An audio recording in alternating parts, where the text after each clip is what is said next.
नमस्ते। आज बात करते हैं संसार के सुखों की और नित्यता के बारे में।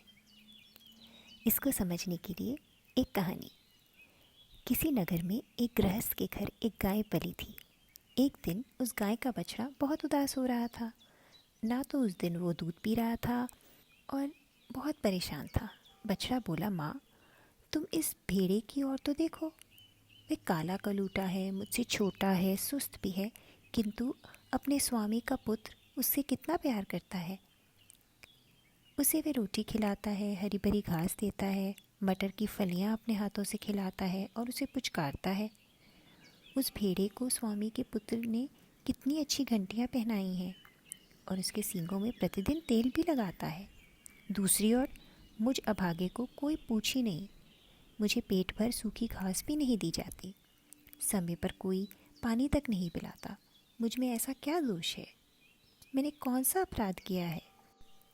तो गाय बोली, बेटा, व्यर्थ दुखी मत हो। यह संसार ऐसा ही है। यहाँ बहुत सुख और बहुत सम्मान मिलना बड़े भय की बात है।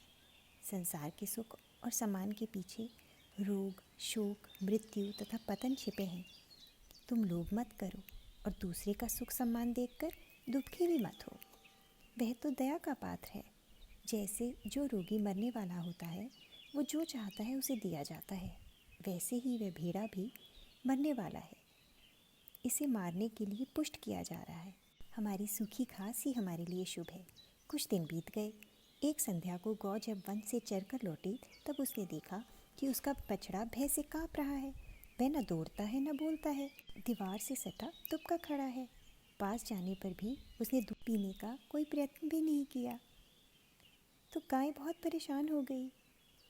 गाय ने उसे चाटते हुए पूछा, बेटा, आज तुझे क्या हो रहा है?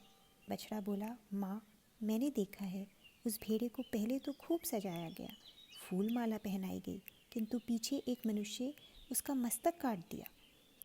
वह बहुत घबराया हुआ था।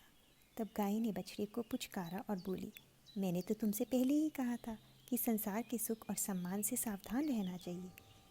इनके पीछे ही रोग, शोक, पतन और विनाश दबे पैर आते हैं। तो ये थी संसार की अनित्यता के ऊपर एक कहानी, छोटी सी।